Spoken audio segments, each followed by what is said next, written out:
Hello friends, I'm Louie Louie and today I'll talk about one of my favorite albums here, Born in the USA by Bruce Springsteen. 2 weeks ago I was watching some footage from Bruce Springsteen's concert at Rock in Rio in Rio de Janeiro, Brazil in 2013, and I thought I have to record a video about Born in the USA. I attended that concert and I can assert that was one of the greatest concerts I've ever seen in my life. Many people were crying. It was a very special concert, the last one of the Wrecking Ball tour. Bruce was, as always, on fire. He crowd surfed and, more importantly, played the Born in the USA album from start to finish.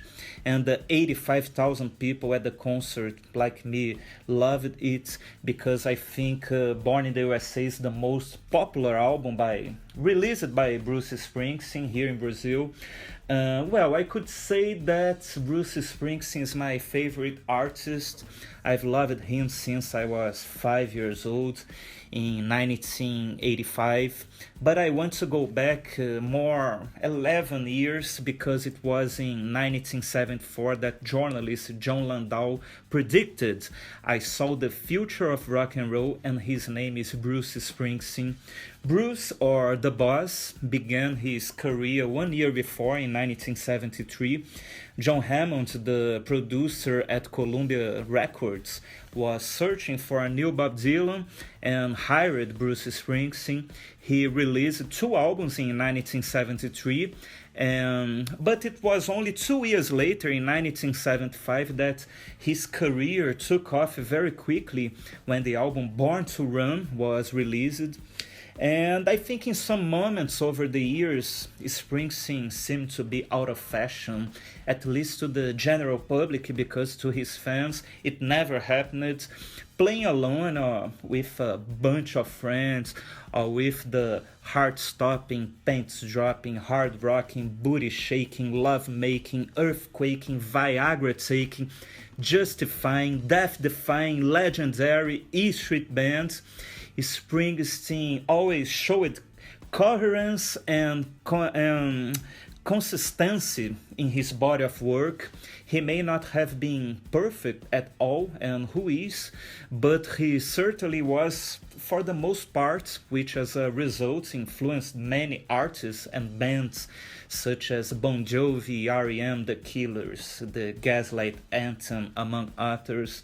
And thank God Bruce is still on top form. To this day, he has released excellent albums. His concerts exceed 4 hours of music. I saw the 3 legendary concerts at the MetLife Stadium last year.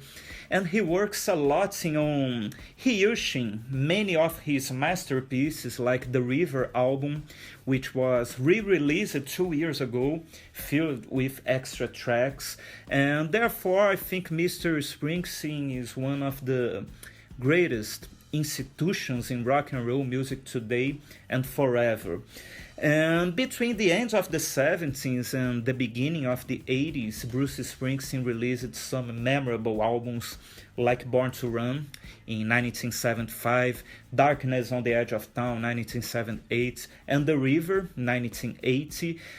After a huge tour in 1981, Bruce locked himself in a studio to record an album called Nebraska, which was released in 1982. Initially, he had intended to record the album with the E Street Band, but he and producer John Landau thought that the demo recordings were so good that they opted to release the acoustic album instead. For that album, Bruce tried a lot of songs like Glory Days and Born in the USA, but these 2 songs ended up on the next album, this album, Born in the USA, which was produced by John Landau and released in 1984. is certainly Bruce's most popular and best-selling album. Born in the USA topped the charts in the United States, in Great Britain, and in many other countries. In addition of its 12 songs, 7 entered Billboard's top 10. Because of its cover here, many people thought that Born in the USA was a patriotic album, but it's not true. Just like Nebraska, a kind of despair and lack of hope reign in its lyrics, especially on the title track, a strong criticism of the United States government's treatment of Vietnam War veterans.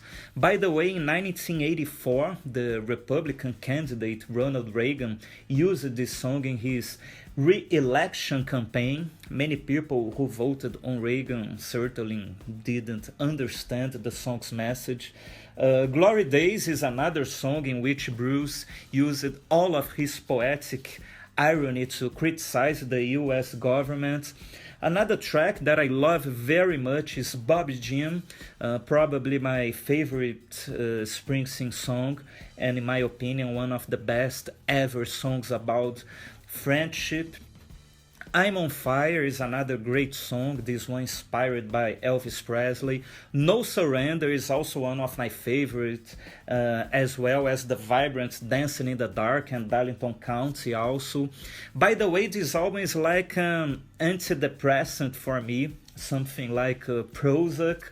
I think Born in the USA could be sold at drugstores. And that's it. I would like to know if you like Bruce Springsteen. Do you like the album Born in the USA? Do you think it is Bruce's best album? Please leave your comments and see you soon. Bye.